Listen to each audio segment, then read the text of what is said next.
கருத்துக்கொள்மான பேரில் வேறு கன மரங்களும் இங்கே உற்பத்தி செய்யப்படுது. ஒரு 10 ஏக்கர்ல காணி இருந்தவர்கள் காணி சுருங்கி இது வந்து வரக்காப்பழம் சொல்லி எங்களுடைய திணைக்களத்தால் உருவாக்கப்பட்ட ஒரு இனம். விவசாயத்துறை சார்ந்து நிறையவே செயற்பட்டிருக்கிறார். அதை பாதுகாக்கிறதுக்கு இந்த துறை சார்ந்து இருந்ததால ஒரு அதுக்காக வெள்ள கொழும்பான மாதிரி இன்று வரைக்கும் இந்த ஒரு பழங்களும் பெற முடியாது. இப்படி அமர்த்தி போட்டு ஜூஸாவே நாங்கள் குடிச்சா கிட்டத்தட்ட 21 நாளைக்கு அதிலே நாங்கள் ஒட்டி விட்டு பேசாமல் அமைதியாக இருப்போம். அப்போ ஒரு வாழையில நிறைய வாழை உருவாக்கலாம். நாட்டு இனங்கள் நாட்டு பற்றோட போயிட்டு ஒட்டி அழைச்சி போட்டீங்க. வணக்கம் நண்பர்களே, நான் உங்கள் நண்பன் தர்சனாமூர்த்தி பவனீசன். இப்போ நான் எங்கே நிற்கிறேன்டா, ஈழத்தில் கிளிநொச்சி மாவட்டத்தில் இருக்கிற green agriculture consultant private limited என்ற நிறுவனத்தில் அதுக்கு கீழே நிறைய செய்து கொண்டிருக்கிறார்கள்.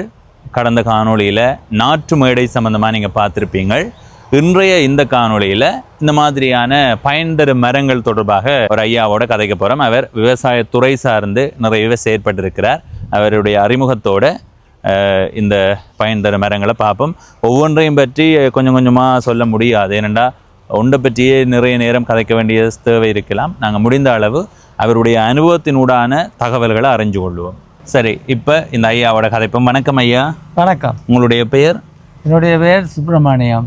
சரி, நீங்கள் விவசாயத்துறை சார்ந்து என்னென்ன செயற்பாடுகளில் கடந்த காலங்களில் ஈடுபட்டிருக்கிறீங்கன்றதுல இருந்து இப்போ வரைக்கும் உங்களை பற்றி ஒரு சின்ன அறிமுகம் தான் மக்களுக்கு இந்த துறை சார்ந்த தெளிவுபடுத்தலை கொடுக்கும். கடந்த 35 ஆண்டுகளாக விவசாய திணைக்களத்திலே நாங்கள் ஆரம்ப விவசாய உத்தியோகத்தராக கடமையாற்றி கிளிநொச்சி, முல்லைத்தீவு, மன்னார், திருகோணமலை, அம்பாறை, யாழ்ப்பாணம் போன்ற மாவட்டங்கள் எல்லாத்திலேயும் நாங்கள் கடமையாற்றி எங்களுடைய விவசாய திணைக்களத்தினுடைய விவசாய விரிவாக்க சேவை என்று சொல்லப்படுகின்ற ஒரு திட்டத்தினூடாக, அதாவது ஆராய்ச்சியின் மூலமாக கண்டுகொள்ளப்படுகிற தொழில்நுட்ப விடயங்களை விவசாயிகள் மத்தியிலே கொண்டு சென்று அவர்களுக்கு அந்த ஆராய்ச்சியினிலே கண்டுபிடிக்கப்பட்ட தொழில்நுட்பத்தை அவர்களுக்கு அறிமுகப்படுத்தி அதை அவர்கள் செயல்படுத்துவதற்கான செயல்பாட்டினைத்தான் விவசாய திணைக்களத்தினுடைய விவசாய விரிவாக்க திணைக்களம் நடைபெற்று கொண்டு வந்தது.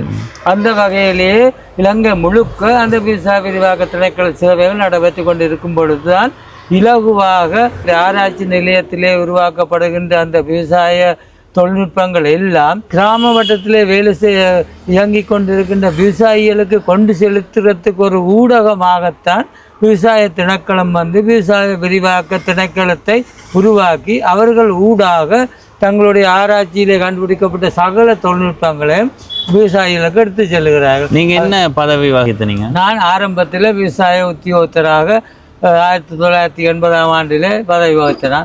அதன் பின்பு உதவி விவசாய பணிப்பாளர், பிரதி விவசாய பணிப்பாளர், அதன் பின்பு பிரதி மாகாண விவசாய பணிப்பாளர், மாகாண விவசாய பணிப்பாளர், மாகாண விவசாய பணிப்பாளர் என்று உயர்ந்து கொண்டு சென்று இப்பொழுது நான் அதிலிருந்து ஓய்வு பெற்று இருக்கிறேன். இப்போ இந்த இதில் ஆலோசகராக இருக்கிறேன். நான் இந்த கிரீன் அக்ரிகல்ச்சர்லேயே எங்களுடைய கீர்த்தி எங்களுடைய கேட்டுக்கொண்டதுக்கிடங்க இந்த கிரீன் அக்ரிகல்ச்சரில் ஒரு ஆலோசகராக நான் இப்பொழுது சரி செயல்பட்டு. சரி, இப்போ மரக்கன்றுகள் சார்ந்த இதுகளை பார்ப்போம். இப்போ இந்த மரக்கன்றுகள்ன்றது அதிகமாக எல்லா இடத்தையுமே வைக்கப்படுது. கூடுதலாக வீட்டில் ஒரு மாமரம் நடணும்னு யோசிக்கிறவர்கள் என்னத்தை யோசிக்கணும்? மாமரமோ பலாமரமோ அல்லது இந்த மரங்களை நடணும், பல வகைகளை நடணும். அவர்கள் வந்து ஒரு அதாவது மாமரம் பல வகைகளை நடுவதுன்னு சொன்னால் எல்லா பல வகைகளுக்கும் வந்து பொதுவான ஒரு நடைமுறை பின்பற்றல்கள் இருக்கின்றது. உதாரணமாக ஒரு மரத்தை, ஒரு தென்னை மரத்தை எண்டான, ஒரு மாமரத்தை எண்டான, ஒரு பிலாமரத்தை எண்டான நாங்கள் நடும் பொழுது முதல் வந்து 2 சதுர அடியிலே ஒரு கிடங்கு நாங்கள் வெட்ட வேண்டும்.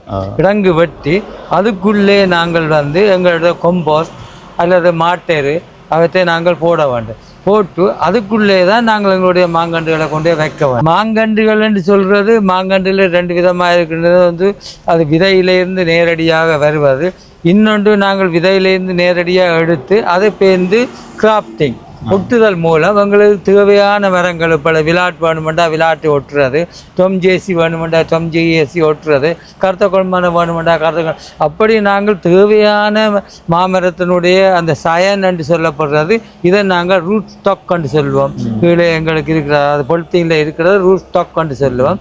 நாங்கள் வேறு தேவையான மரங்கள்ல இருந்து எடுக்கிறது வந்து சயன் என்று ஆங்கிலத்தில் சொல்கிறது.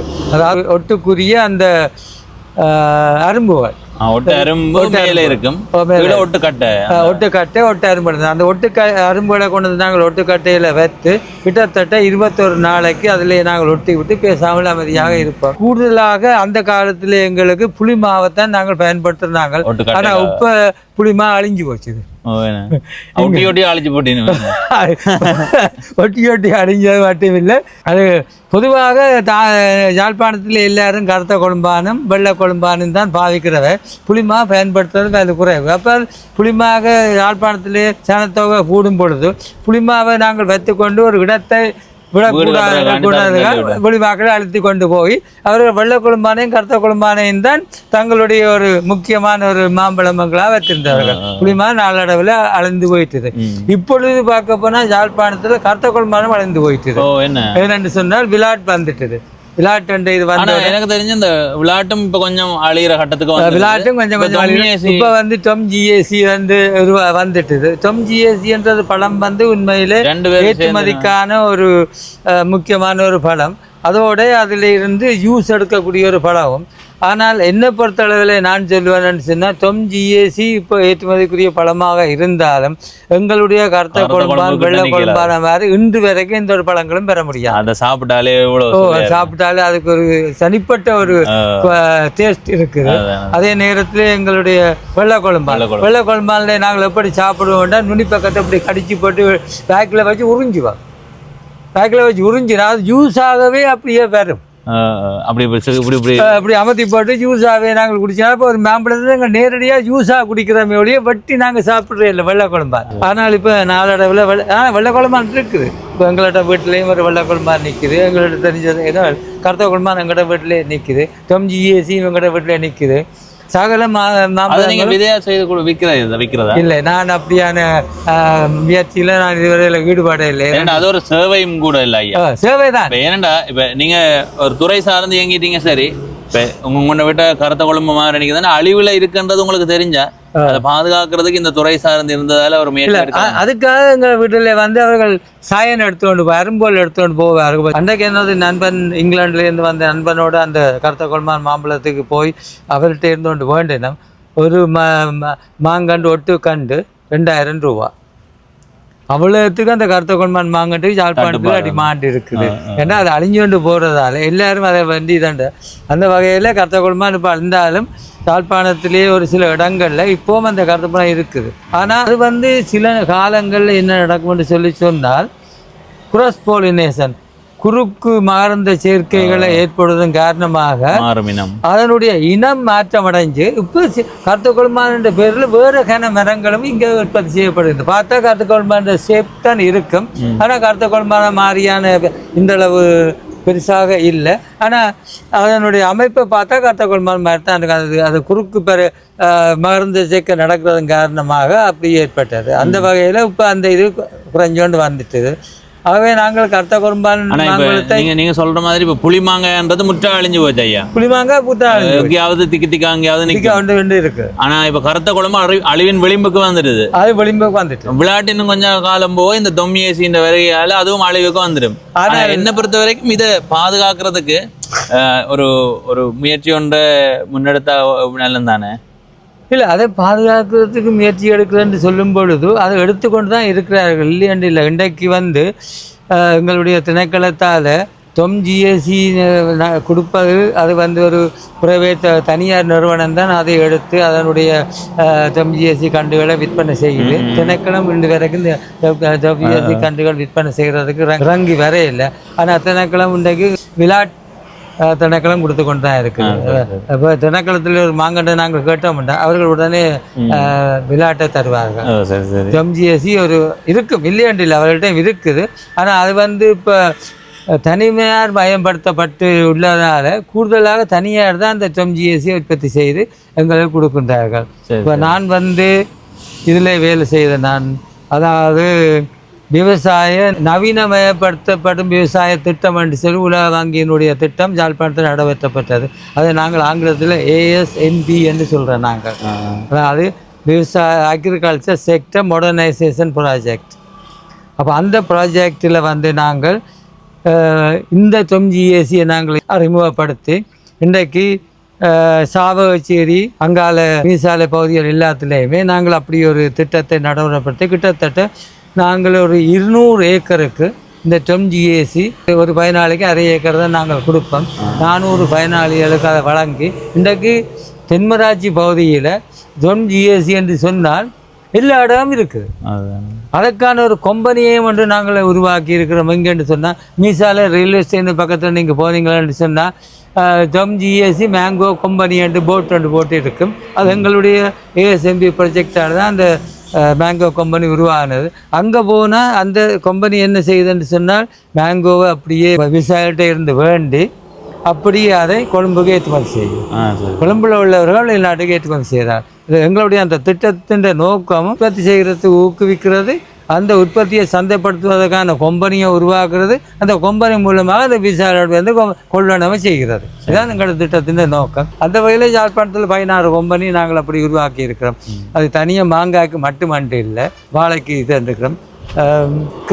திணைக்களம் சார்ந்த இல்லை இது தனியார், அதாவது உலக வங்கியினுடைய திணைக்களத்தின் அனுசரணையுடன் நடைமுறைப்படுத்தப்பட்ட நவீன விவசாய அபிவிருத்தி திட்டம். சரி, திட்டத்துக்களால் நடைபெற்ற காட்டு. ஓகே, சரி. நான் போகும்போதே கேட்டுக்கொண்டு போகிறேன் என்னடா, கருத்த குழம்புல விதையில் வார கண்டா ஒட்டி வார கண்டா எதிர்காலத்துக்கு நல்லது. அதில் நாங்கள் ஒரு விடயத்தை கவனிக்க வேணும். என்னென்னு சொன்னால் விதையில் வார கண்டு முளைச்சு அது காய்ப்பதற்கு குறைந்தது 3-4 வருடம் ஆகும். அது வரைக்கும் பொறுத்திருக்கே இல்லாது. ஆனால் ஒட்டுக்கண்டு சொல்லும் பொழுது நாங்கள் எடுக்கிற அந்த ஒட்டு இது வந்து அது ஒரு 10 வரையும் 15 வரியத்தினுடைய வயது போன கண்டுலேருந்து தான் எடுப்போம். அப்போ அதனுடைய இது வந்து அதனுடைய கலங்கள் எல்லாம் அந்த வருடத்துக்குரிய தன்மையை தான் கொண்டு இருக்கும். அந்த வருடத்துக்குரிய தன்மையை நாங்கள் எடுத்து ஒட்டும் பொழுது அது ஒட்டி முளைச்சி வரும் பொழுது ஒரு வருடத்திலேயே காய்க்கும். அது சரியா, அதுதான் அதனுடைய ஒரு அட்வான்டேஜ். ஏதாவது நன்மதியுமே இருக்கா இதால? அதுல நன்மதியுமே சொல்றதுக்கு இல்லை. என்னன்னு சொல்லி இப்படி வைப்போமே, அடி கட்டை இருக்குது தானே, அரும்பு இருக்குது, ரெண்டும் வேற வேற இல்ல. அப்படி இருக்கும்போது இப்ப எதிர்காலத்துல அந்த ஒட்டுக்கண்டுல வர ஒரு விதையை எடுத்து நாங்க நடும்போது அது கருத்த குழம்பு மாம்பழத்தினுடைய அந்த தன்மையை கொண்டிருக்குமா அல்லது மற்ற? நாங்கள் கண்டு எனக்கு விளங்குது. அது இது வந்து இது சத்த கடத்துறதுன்றது விளங்குது. இருந்தாலும் ஒரு சந்தேகத்தில் நாங்கள் வந்து ரூஸ் தொக்கொண்டு ஒன்று எடுக்கும் பொழுது நாங்கள் என்னத்தை அந்த ரூஸ் தொக்கில் பார்க்குறோம்னு சொன்னால், அதாவது நல்ல பெட்டர் ரமிஃபிகேஷன் நாங்கள் சொல்லுவாங்க. நல்ல வேரோட்டம் உள்ள ஒரு இதுகளைத்தான் பார்ப்போம். அதான் நாங்கள் அந்த புளிமாவனை எடுத்துனாங்க. அது காடி என்று சொன்னால் எந்த வெயிலுக்கும் தாங்கும், எந்த மழைக்கும் தாங்கும், அது சாகாது. அப்போ அதன் வேர்த்தன்மை வந்து மிகவும் பிறந்த வேர்த்தன்மை கொண்டது. அதால் நாங்கள் ஒட்டும் பொழுது இது கூட வரும். ஆனால் மாமரத்தை பொறுத்தவரையில் மாமரத்துக்கு இருக்கிறது அது ஒரு குடும்பத்துக்குரியது.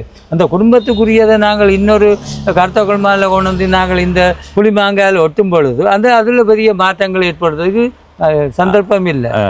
பெரிய அளவில் மாற்றம் இல்லை என்றாலும் ஆனால் குடும்பம் நல்லதுன்னு பார்க்கும்போது விதை இப்போ நாங்கள் எப்படி வைப்போமே, ஒரு பாரம்பரிய மரத்தை நாங்கள் அடுத்த தலைமுறைக்கு கடத்த போகிறோம்டா, ஒட்டு மூலமாக கடத்துறதா விதை மூலமாக கடத்துறது? அது விதை மூலமாக தான் கடத்துவாங்க. என்னென்னு சொல்லி சொன்னால் ஒட்டு மூலமாக கடத்தும் பொழுது சில வேளைகளில் சில மாற்றங்களுக்குரிய சின்ன ஒரு மாற்றமாக சந்தோஷம் இருக்குது.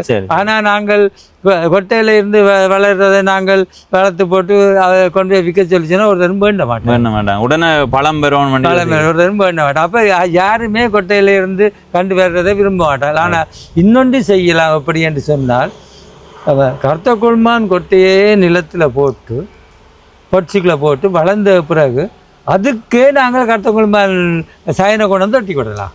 சரி, ஒட்டி விட்டால் அடிக்கட்டையும் கருத்த குழம்பான் தான், அது ஒற்றுப்படுறதும் கருத்த குழம்பான் தான். அந்த அரும்பு பெரிய மரத்துல இருந்து எடுத்தா சரி. அரும்பு பெரிய மரத்துல இருந்து எடுத்தா, வயது போன மரத்துல இருந்து எடுத்தா சரி. ஆனா நாங்களே மற்ற புளிமாங்காய் எடுக்கிறோம்னு சொன்னா அதுல வேரோட்டங்கள் எல்லாம் வளர்ச்சி வேகம் கூட கெதியில அது ஈவன் சில வழிகள்ல 6 மாதத்துலயும் காய்க்கும். நாங்கள் அது 6 மாதத்துலயும் காய்க்கும். ஆனால் நாங்கள் அதை காய்க்க விடுற இல்லைன்னு சொல்லி சொன்னா அது வளர்ந்து ஒரு இந்த இடத்துக்கு வந்த உடனே பூக்க தொடங்கும். ஆனா நாங்கள் அதை பூக்க தொடங்க விட்டோம்னா என்ன நடக்கும்னு சொன்னா மேலதிக வளர்ச்சியை அது நிப்பாட்டி விட்டுருந்தா என்ன நடக்கும், அந்த அது காய்ச்சி பழுத்து கொட்டை விறந்தனைக்கு மேலதிக வளர்ச்சி இருக்காது. பூ வெட்டியே விடுவோம்மா கட்டாயம். வெட்டி விட்டாத்தான் அந்த பூவிலேருந்து கிளை வரும். அப்போ நாங்கள் இந்த முறை காய்க்க விட்டுட்டோமே வீட்டு. அதான் காய்க்க விட்டா அந்த காய் அப்படி சில கருத்துக்கள் சொல்லப்படுறது. ஆனால் அந்த அதில் எது நல்லதுன்றது எங்களுக்கு தெரியாமல் இருக்கும் தானே. இல்லை எங்களுக்கு எப்படின்னு சொன்னால், இப்போ நீங்கள் ஒரு ஒட்டுக்கண்டு விட்டோம்டா அந்த ஒட்டுக்கண்டு மாங்காய் நீங்கள் வளர்ந்தாண்டா அது 1+1+2 தான் வளரும். இந்த இடத்துக்கு வளரும் அப்படியே படப்படாண்டு 5 வரும். பேருந்து நிற்கும் கொஞ்ச நாளைக்கு, கவனிச்சிருப்பீங்க. பேருந்து தண்டு மேலே வரும், வந்தா அந்த இலை அப்படி வரும். நாங்கள் இந்த பூவோட வெட்டி விட்டா சரியா இல்லை அது கட்டையே வெட்டணுமா? பூவோட வெட்டி விட்டா தான் எங்களுக்கு கிளை வரும். அந்த பூ மட்டத்தோட வெட்டி விட்டா 6 அடி உயரத்துக்கு மேலே அந்த பூ வந்துட்டுன்னு சொன்னா நாங்கள் அதை கண்டோடய வெட்டி விடலாம். கண்டோட விட்டா கீழே இருந்து கிளைகள் பரப்புறது. அடுத்தது இந்த கேள்வியும் முக்கியமானது. இப்போ கூடுதலாக நாங்கள் சில இடங்கள்ல நிற்கிற மாமரங்களை பார்த்தா உயர்ந்து படர்ந்திருக்கும், சில மாமரங்கள் கீழே படர்ந்திருக்கும். இதுல எது நல்லது? இல்லை அது என்னண்டா உயர்ந்து படர்றது கீழே படர்றது. எங்களை பொறுத்தளவில் மாம்பழத்தை இலகுவாக பறிக்க வேணும். இலகுவாக பறிக்க வேணும் என்று சொன்னால் நாங்கள் அதை சொல்றது ப்ரூனிங் அண்ட் ட்ரெயினிங் என்று ஆங்கில, அதாவது கத்தரித்தல் பயிற்சி செய்தல். அப்போ நாங்கள் இது வரும்பொழுது ஒரு குறிப்பிட்டதுக்கு வந்த உடனே நாங்கள் உடனே கத்தரிச்சு விடுவோம்.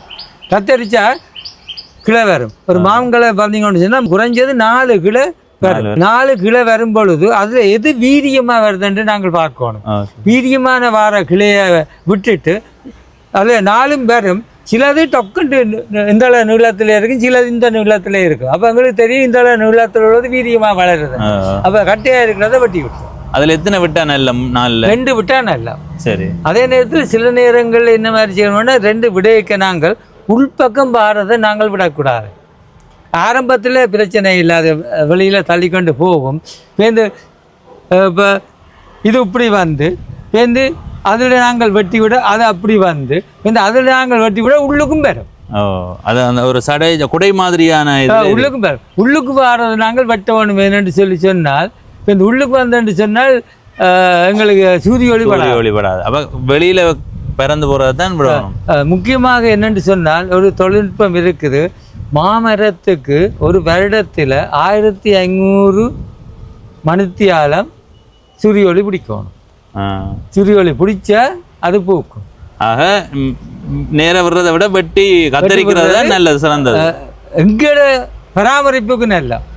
அது விளைச்சல் ரீதியா வித்தியாசம் இருக்குமா? விளைச்சல் ரீதியா வித்தியாசம். அது கத்தரிக்கிறது நல்லதுன்றீங்க? கத்தரிக்கிறது நல்ல, ஆனா விளைச்சல் ரீதியா வித்தியாசம் இருக்கு. விளைச்சல் மேலே வரும் பொழுது 1000 காய் காய்க்கும். அதை மேலேயே போட்டு 1000 காய் காய்க்கும். ஆனால் கீழே இருக்கும் பொழுது அப்படி இல்லை. இதுல 2 இருக்குது பாத்தீங்க. இப்ப ஏற்கனவே பல தடவைகள்ல இந்த கருத்துக்கள் சொல்லப்படும் போதும் நான் வீட்டை போய் அதை செய்யலை. என்னன்னா நான் யோசிச்சது, இப்போ மரம் இயற்கையாக வளரக்கு இப்போ நிறைய இடங்கள்ல பெரிய பெரிய மரங்கள் நிற்குது, நல்லா காய்க்குது. ஆனால் இப்போ இருக்கிறது திக்கா எட்டி பிடுங்குற மாதிரி இருக்கே தவிர விளைச்சல் குறைவாக இருக்குது. ஆக உங்களுக்கு இலகுபடுத்தல இருக்கணும், இலகுவாக ஆயணும்னா கத்தரிகிறது நல்லது. நல்ல காய் வரணும், பெரிய நிறைய காய் வரணும் சொன்னா கத்தரிக்காம அப்படியே பெருசா நிறைய காய் வரும் என்று நீங்க நினைக்கிறதுலேயும் இன்னொரு தவறான கருத்து இருக்கு. என்னண்டா ஒரு குஞ்சத்துல 5-6 காய் வரும். 5-6 காய் வந்தா எல்லா காயும் பெருசா வராது. ஒரு காய் சின்ன இருக்கும், ஒரு காய் தான். 1000 பூவில் ஒரு 100 சின்ன காய் வரும். அப்ப எங்களுக்கு அதுல ஒரு பிரச்சனை இருக்குன்னு சொன்னா தாவரத்திலிருந்து வர உணவு இங்கால அந்த 5 மாம்பழத்துக்கு மாங்காய்க்கு தான் அந்த உணவு போகுது. இப்போ 5 மாங்காய்க்கு உணவு போகும் பொழுது நாங்கள் சமைச்சு போட்டு 5 பிள்ளைகளுக்கு சமைச்சு வைக்கிறோம். அதை ஒரு பிள்ளை சாப்பிட்டா அப்படி இருக்கும். நாங்கள் என்ன செய்வோம்னு சொன்னால் இந்த எங்களுக்கு கை கட்டக்கூடியதாக இருந்தால் அது சின்ன மாங்காயெல்லாம் வாரதா பிடிங்கி விட்டுருவோம். ஓ சரி சரி சரியோ. ஏன்னா சின்ன மாங்காயில் பிரயோஜனம் இல்லை, அதை பிடுங்கி விட்டுருவோம். பிடுங்கி விட்டா ஒரு மாங்காய் 2 மாங்காய் தான் பிடுவோம், அது பெருசா வரும். ஆனா இப்படி இப்படி பெரிய மரங்கள்லாம் அதை செய்யலாம். இப்ப நீங்க இப்படி பார்க்க போய் இதுவும் நல்லது போல கிடக்கு. இப்ப மேல பெருந்து வளர்ந்து போயிருக்க கீழே இந்த மரத்துக்கு அடிக்கி போற சத்து மேலே எல்லாத்துக்கும் போகுது. இப்ப நிறைய காய் காய்க்க எல்லாத்துக்கும் போகும், கொஞ்சம் கொஞ்சமா தான் போகுது. கத்தரிக்க நிறைய காய் வெராட்டியும் எல்லா வெராட்டிக்கும் வெயிட் கூடுதலா இருக்கு. ஓ சரி, இப்ப சரி கத்தரிஞ்சா நல்லா போட்டவே கத்தரிஞ்சு விடுவோம். என்னடா 80ஆம் ஆண்டுல இருந்து இப்ப வரைக்குமான இந்த 46 ஆண்டு அனுபவத்துல நீங்க ஒரே பதிலா சொல்றதுண்டா மேல போடுறதா கத்தரிக்கிறதா நல்ல? அது எங்களுடைய பொருளாதாரத்தை பொறுத்தது. சரியோ, எங்களுக்கு என்ன மாதிரியான பழங்கள் தேவை என்றதை நாங்கள் தீர்மானிக்க வேணும். நிறைய பழம் ஒரு அளவா விளைச்சலா இருந்தாலும் பரவாயில்லைன்னா மேல விடலாம். நல்ல விளைச்சலா வரணும், கொஞ்சம் காயா இருந்தாலும் நல்ல பெரிய பெரிய காயா வரணும்னா கத்தரித்து விட்டு ஒரு நல்ல தெளிவு கிடைச்சிருக்கு. எனக்கு நிறைய காலமா இருந்த சந்தேகத்தை நீங்க தீர்த்து வச்சிருக்கீங்க. அடுத்த இந்த இடத்துல பாருங்க, நிறைய அவர்கள் கொய்யா கண்டுகளை இதில் வச்சிருக்கிறார்கள். இந்த கொய்யா கண்டுகள் வந்து தாய்லாந்து இனம். இது அந்த பார்க்க உங்களுக்கு தெரியுது, ஒரு பர்பிள் கலர் இருக்குல்ல, இந்த பழமும் வந்து பர்பிள் கலர் சிவந்த. இதை நாங்கள் சொல்றது ஆப்பிள் கொய்யாண்டு. ஏன்டா சரியா ஆப்பிள் பழம் மாதிரி தான் காய்க்கும். இதை கொண்டு போய் நட்டா எவ்வளவு காலத்துல காய் பறிக்கலாம்? பொதுவாக இதுகளெல்லாம் கொட்டையிலிருந்து வர்றதானே, கொட்டையிலிருந்து வர்றதுன்றபடியால் 2 to 3 years ஆகும். சரி, இப்படி இதால போவோம். இங்கால இவர்கள் வந்து இது இந்த இளைய வளர்ப்பு மூலம் உருவாக்கப்பட்ட இந்த வாழை. இது இதுல இருந்து வரையில வாழை என்ன சொல்றது, நாங்கள் வாழையடி வாழையன்னு சொல்லுவோமே இல்லை, அந்த வாழையினுடைய அந்த சூடோமோனஸ் என்று சொல்ற அந்த கிழங்குல இருந்து இது வரையில. இது இப்படி ஒரு இலை எடுக்கிறது, இந்த இலையில இப்படி ஒரு சின்ன ஒரு களத்தை பிரிச்சு எடுக்கிறது. களத்தை பிரிச்சு எடுத்து இலையில இருந்து எடுக்கிறதா, விதையில இருந்தா இலையில இருந்தா? இலையில இருந்து. இலையில இருந்து எனக்கு ஒரு தெளிவுபடுத்துங்க, அது என்னண்டு? இதை நாங்கள் இதுல இருந்து ஒரு செல்லி அப்படியே எடுப்போம் வெளியில.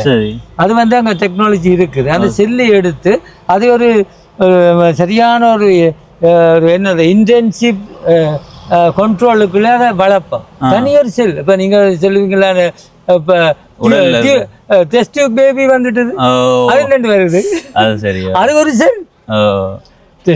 இலையில இருந்து எடுக்கிறதா எனக்கு ஆச்சரியமா இருக்காது. அது எங்கேயும் வந்து எடுக்கலாம், தண்டுல இருந்து எங்கேயும் எடுக்கலாம். எங்களுக்கு தேவை அந்த களம். அப்ப ஒரு வாழையில நிறைய வாழை உருவாக்கலாம். ஆனா இந்த ப்ரொசீஜருக்கு வந்து கணக்கு செலவாகும். அப்ப நாங்க வாழையில கணக்கு எடுத்தாலும் செலவு கூட. அப்ப இந்த மாதிரி நீங்க பாக்குற வாழைகள் எல்லாம் இது இனம். ஒவ்வொரு இனம் எங்கட கதலி இல்ல, இது ஸ்கவெண்டிஸ். அடுத்தது இப்ப நாட்டு வாழைகள்னு சொன்னா என்னென்ன வாழை இந்த வகைகள் இருக்கு? கதலி இருக்குது, கப்பல் இருக்குது, நேத்ரா இருக்குது, ரப்பர் வாழை இருக்குது, சீனி கதலி இருக்குது. மற்றது இதர அழிஞ்சு போச்சுப்பா. உப்ப இருக்கிற இதர வந்து கொழும்பு இதர. இந்த அளவு பழம் எங்க ஊர்ல இருக்குது, எங்க ஊர்ல இருக்கு. சில இடங்கள்ல இருக்குது, சில இடங்கள்ல இப்ப அந்த இதர இந்த டேஸ்ட் வந்து இப்ப வர இதரைக்கு இல்ல, நல்ல இனிப்பா இருக்கு. அது வந்து குழஞ்சு போட்டு சாப்பிட அப்படி நனைஞ்சிருக்கு. அந்த இதர இப்ப இல்ல, இப்ப கொழும்பு இதரை என்று சொல்லி வருது. இப்படி ஒரு பழம் சாப்பிட்டா வயிறு நிறைஞ்சிடும். அது இந்தியாவில இதை விட கூவன் என்ற ஒரு வாழை இருக்குது. இங்க நாட்டு வாழைன்றது இவ்வளவு பெருது. கப்பல் சிவப்பு வாழை எங்க நாட்டு வாழை தானா? இல்ல சிவப்பு வாழை எங்க நாட்டு வாழை தான். ஆனா செவ்வாழை இந்த ஒரிஜின் வந்து இந்தியா. அதான் கேக்குறேன். ஆனா இங்க வந்து கூடுதலாக அங்கால கண்டி அந்த பிரதேசங்கள்ல இங்க வந்து எங்களுக்கு காய்க்கிறது குறைவேண்டு. ஆரம்பத்துல நாங்கள் ஒரு இதுல இருந்தோம். ஆனா இப்ப இங்க செவ்வாழை இங்கேயும் காய்க்குது. என்னன்னு சொல்லி சொன்னா வாழைகளுக்கு வந்து அந்த தனக்கு என்ன தேவையோ அதுக்குரிய காலநிலையை நாங்கள் கொடுத்தோம்னு சொன்னால் அது எங்கேயும் வளரும். அது சரியா, அது கண்டிலான் வளரணும், இங்கான் வளரணும். அதுக்குரிய காலநிலையை காலநிலையை நாங்கள் கொடுத்தோம்னா அது எங்கேயும் வளரும். இப்போ எந்த வீட்லேயும் ஒரு செவ்வாழை நிற்குது, அதெல்லாம் காய்க்குது. ஆனால் ஒரு விஷயத்தை நான் அவதானிச்சேன். நான் கண்டி அந்த பக்கத்தில் வார செவ்வாழையினுடைய அந்த மொத்தம் இங்க வர்றதுல குறைவா தான் இருக்குது. அங்க வந்து கப்பல் வாழை இருக்கு. எங்கட நாங்கள் அந்த வாழைன்ற மொத்தத்துல அங்கத்தை செவ்வாழை வரும். ஆனா இங்க செய்யற செவ்வாழைகள் எல்லாம் அந்த மொத்தத்துல வருவதில்லை. நான் நினைக்கிறது அந்த செவ்வாழைக்கு ஒன்று தொடர்ந்து நீர் கொடுக்க வேண்டியது உண்டு. இன்னொன்று அதுக்கு பசலையும் கொடுக்க வேண்டியது உண்டு. இங்கே பொதுவாக ஒரு தரம் பசலை கொடுக்குறதுல மற்ற வாழைகளுக்கு எங்க நாட்டு வாழைகளுக்கு பெரிய அளவுல பசலை ஒரு ஆண்டுக்கு ஒரு முறை போட்டாலே அதான் இப்போ நாங்கள் சொன்னால் எங்களுடைய இந்த திட்டத்துக்கு கீழே ஏஎஸ்எம்பி திட்டத்துக்கு கீழே நாங்கள் நீர்வேலியில் வந்து கதலி வாழையை எக்ஸ்போர்ட் பண்றதுக்காக நாங்கள் ஒரு தொடங்கினாங்க. உங்களுக்கு தெரியும் நிலாவரை கிணத்துக்கு பக்கத்துல தான் வீடு, உங்களுக்கு பக்கத்துல அங்க நாங்கள் வந்து ஒரு இண்டஸ்ட்ரி என்று போட்டு நாங்கள் தெரியும் அங்க இதாண்டு கதலி வாழையை எக்ஸ்போர்ட் பண்ணுவோம்னு சொல்லி எல்லா ஒழுங்குகளும் செய்தோம். அதே தடைப்பட்டது. அதுல ஒரு சிக்கல் இருக்குன்னு சொன்னா எக்ஸ்போர்ட்டுக்கு சில ஸ்டாண்டர்ட் இருக்குது. நாங்கள் இப்ப கடைகளுக்கு சொன்னா 900,000 ISO ஸ்டாண்டர்ட் இருக்கு. அதுக்கும் எக்ஸ்போர்ட்டுக்கு ஒரு ஸ்டாண்டர்ட். ஆனா ஒரு வாழைக்குலை எடுத்தா ஏற்றுமதி செய்யும் போது அந்த வாழைக்குலையில இருந்து சில சீப்பை மட்டும்தான் வெட்டி எடுக்கணும். அப்ப அது வந்து விவசாயிகளுக்கு கொஞ்சம் விவசாயிகளால விரும்ப மாட்டேன். ஏண்டா வாழைக்குலை இதனுடைய ரவுண்டை பார்ப்பாங்க, அந்த ரவுண்ட் அங்க முக்கியம். ஏன்னு சொன்னா பேக்கிங் செய்யக்க எல்லாம் ஒரே அளவாக இருந்தால் தான் கப்பல் ஏற்றிக்க ஒரு பேக் வந்து 50 கிலோன்னா 50 கிலோ இருக்கணும், 50 இருக்கக்கூடாது. ஆனால் இதெல்லாம் ஆய்வு செய்யாமல் அந்த தொழிற்சாலை அமைக்கப்பட்டது இல்லை. நாங்கள் எதிர்பார்த்து தான் இப்படி ஒரு எக்ஸ்போர்ட்டை நாங்கள் செய்யலாம்னு எதிர்பார்த்து விவசாயிகளுக்கும் அதுக்கான பயிற்சிகளை எல்லாம் கொடுத்தது தான். ஆனால் என்னென்னு சொன்னால் அதற்கான ஒரு பராமரிப்புகளுக்குள்ள அவங்க உள்வாங்குப்படையிலேயே என்னவோ தெரியாது. என்னென்னு சொன்னால் இப்போ எக்ஸ்போர்ட்டுக்கு போகணும்னு சொன்னால் நாங்கள் எப்போவும் ஒரு இன்டர்நேஷ்னல் ஸ்டாண்டர்டுக்கெலாம் இருக்க வேணும். எங்கட விவசாயிகள் வந்து என்ன அவங்களுக்கு தேவை வாழையில வைக்கிறோம், வளர்ந்து வருது, மக்களுக்கு கொண்டு வரோம், விற்கிறோம், அந்தளம் தான் அவங்களுக்கு தெரியும். அவங்க ஏற்றுமதிக்கு எப்படி உற்பத்தி நோன்மெண்ட் அந்த சிந்தனை ஓட்டம் இல்லை. அதனால தான் அது கொஞ்சம் இதாக இருக்குது. ஆனால் இப்போ விவசாயிகள் பக்கமும் யோசிக்கணும் தானே. ஏன்டா ஒரு வாழைய நாங்க அறுவடை செய்து முழு குலையில ஒரு 35 கிலோண்டா, அதுல நீங்க 15 கிலோ எடுக்கிறீங்கன்னா மிச்சம் 20 கிலோவும் அவர்களுக்கு என்ன செய்யறாது? ஆட்டுக்கா போடுறது. வெளிநாடுகள்ல இருந்து இங்க வந்த இந்த மாதிரி செயற்கை முறையிலான வாழைகள், ஹைபிரிட் வாழைகள்ல என்னென்ன வகைகள் இப்ப வந்திருக்குது? இருக்கு, ஆனை வாழையும் இதுவும் உண்டா? ஜானவாலையும் இது கொண்டு அது வெளிநாட்டு அது இல்லை. அது இங்க வெளிநாட்டுல இருந்து வந்திருக்கலாம், அதை பற்றி எனக்கு தெரியல. ஆனவாழை கண்டியில அது இருக்கு. ஆனவாழையில 2 விதமா இருக்கு. ஒன்று வந்து பச்சை பழம், இன்னொன்று வந்து மஞ்சள் பழம். சரி சரி சரி சரியோ, அது எம்பன்னு சொல்லுவாங்க. சரி, மற்றது ஜானவாழை என்று சொல்லுவாங்க. பச்சை பழம் எங்களுக்கு சில மருத்துவ குணம் உள்ளது. ஆனா இது அப்படி இல்லை, இது மஞ்சள் தான். ஆனால் ஒரே யூனிஃபார்மா வளரும். இது சிஐசி கம்பெனிக்காரங்களாம் இதை அறிமுகப்படுத்தினவங்க, அவங்களுக்கு ஏற்றுமதி செய்யறாங்க. சரி சரி சரி. அப்படியே வந்தா இதுல மாமரங்கள் இருக்கு. ஏற்கனவே மாமரம் பற்றி இதுல கதைச்சாச்சு. இது வந்து என்ன பலா? இது வந்து பலால என்னென்ன வகைகள் இருக்கு? பலாவில் வந்து கூழன் பழம் ஒன்று இருக்குல்ல, யாழ்ப்பாணத்து பலா கணக்க வகைகள் இருக்குது. கணக்க வகைகள் இருந்தாலும் எனக்கு ஒவ்வொரு வகையின் பேரும் தெரியாது. ஆனா எனக்கு தெரிஞ்சதுன்னு சொல்லி சொன்னா செம்பவரியன். அடுத்து அந்த கூழன் பழம் இருக்கு, அதை வாய்க்குள்ள வச்சு உமிழ்ந்து சாப்பிடுறது. அது நல்லா, அது வந்து பழம் பழுத்த உடனே எல்லாம் தனியா வந்துடும். ஓ, நல்லா அந்த கூழன் மாதிரி. அது என்னன்னு சொன்னா அங்க வந்து பொலசன்னு சொல்றது கண்டியில, அதை அவங்க பழுக்க விடுறே இல்லை, அவங்களுக்கு சமைக்கிறதுக்கு தான் அதை பயன்படுத்துறது. நாங்க சாப்பிடுறோம், பழுக்க விட்டு நல்லா கரையை விட்டு சாப்பிடும். அது நல்ல இனிப்பா இருக்கு, தேன் மாதிரி இருக்கும். அது இது வந்து இங்கത്തെ இதுகள் இல்லை. இது வந்து வரக்கா பழம்னு சொல்லி எங்களோட திணைக்களத்தால உருவாக்கப்பட்ட ஒரு இனம். இதுவும் வந்து கஜு வந்து ஒரு ஹைபிரிட் தான். இது ஒரு ஹைபிரிட் வெரைட்டியை தான் இதை இங்கே வச்சிருக்கேன் காட்சி. இதில் கூடுதலாக நீங்கள் சொல்லும்போது வெளி இடங்களினுடைய செடிகள் மரங்கள் தானே சொல்கிறீங்க கூடுதலாக. இப்போ இந்த நாட்டு இனங்கள் இல்லாமே போயிருக்கா இல்லை குறைஞ்சிருக்கா? நாட்டு இனங்கள் நாட்டு பெற்றோட போயிட்டு என்னன்னு சொன்னா இப்போ அக்ரிகல்ச்சர்ன்றது வருமானம் முழுமையா ஒரு லாப நோக்கமா வந்துருது. அக்ரிக் பிஸ்னஸ் வந்துட்டு நாங்கள் அந்த காலத்துல சாப்பாட்டு தான் அக்ரிகல்ச்சர் செய்யறது, நாங்களே ஒழிய பிஸ்னஸுக்கு செய்யல. பிஸ்னஸ் வந்துட்டு முந்தி ஒவ்வொரு வீட்டையும் மாமரம் நிற்கும் போது கடைக்கு போக வேண்டிய தேவை இருக்கு. அதனால நாட்டு மாமரங்களே நல்லா வளர்ந்து பழம் தந்து கொண்டு இருந்தது. இப்ப எல்லா வீட்லயுமே மாமரம் இல்லை. ஒரு 10 ஏக்கர்ல காணி இருந்தவர்கள் காணி சுருங்கி ஒருவருக்கு 5 பிறப்பு வந்து 2 பிறப்பு கூட குறைய 1/2 பிறப்பு சரியான கருத்துல. அப்ப அப்படி வரும்போது மரங்கள் நட முடியாத சூழ்நிலை வரைக்கும் ஒரு 100% மாமரங்கள் எடுத்தா இப்போ ஒரு 20% மாமரம் 80% மாணவர்களுக்கு விளைச்சல் செய்து கொடுக்கிறது. அவையோட வந்து மார்க்கெட்லாம் ரெண்டு வண்டி இருக்குது, அதால லாப நோக்கமா போகுது. சரி, மற்றது இதை நீங்க பாத்தீங்கன்னு சொல்லி சொன்னால் இது வந்து சீதாமரம், சீதாப்பழம். அது இப்போ இங்க வருது சீதாப்பழம், நல்ல இதுகள்ல வந்து கொண்டு இருக்குது. இது என்ன கொய்யா ஐயா? இதெல்லாம் வெங்கட உள்ளூர் கொய்யா. உள்ளூர். அடுத்தது அந்த பக்கம் தென்னை இருக்கு. கூடுதலா இங்க பயன்தார மரங்கள் நிறையவே இருக்கு. மாமரம், கொய்யா மரம், பலாமரம், அது மாதிரி நிறைய கமுகம் எல்லாம் இருக்குது. அங்கால போனீங்களான்னு சொன்னா கருவா கண்டுகள் நிக்குது. பாப்போம் வாங்கோ. இதெல்லாம் கருவா. என்னண்டா நாங்கள் ஆரம்ப காலத்துல ஜோதிச்ச நாங்கள் கருவா, குளோப்ஸ், நட்மெக், மற்றது என்ன கொக்கோ, காஃபி எல்லாம் அங்காதி பக்கம் தான் பெருமன் நாங்கள் நினைச்சு இருந்தாங்களே என்ன. ஆனா இப்போ வந்து எங்கட ஏரியாவே எல்லாம் வருது. நிறைய பேர் பண்ணை வச்சிருக்கிறவர்கள் எல்லாம் கருவா நடுற அளவுக்கு வந்துட்டாங்க. விற்பனைக்கும் நல்ல ஒரு கருவா 1 கிலோ 4000. அதுதான். இது என்ன ஐயா? Star fruit. விளிம்பிரி என்று நாங்கள் அந்த விளிம்பிரி இல்ல, இது விளிம்பிரி போல டேஸ்ட் உள்ளதான். இது ஒரு மஞ்சள் பழம். இளங்கட வீட்டுல 2-3 நிக்குது. அதை ஏன் சாப்பிட்டு சொன்னவன்டா அந்த இப்படி வேற வெட்டி போட்டு இப்படி பார்த்தோம்டா ஸ்டார் மாதிரி இருக்கு. அதனால ஸ்டார் அமைப்புல இருக்கு. சரி ஐயா, நன்றி. மெனக்கட்டங்களோட தகவல் பகிர்ந்து ஒண்ணமைக்கு இந்த மாமரம் சார்ந்த ஒரு தொலைவுபடத்துல சொன்னீங்க. அதை விட இதுக்குள்ள நிறைய அதான் இதை பற்றி கதைக்கிறேன்னு சொன்னா ஒரு நாள் முழுவதும் நின்று ஒவ்வொன்றை பற்றியும் நிறைய நேரம் கதைக்கலாம். கொஞ்சம் கொஞ்சமா உங்களுக்கு சொல்லி இருக்குது.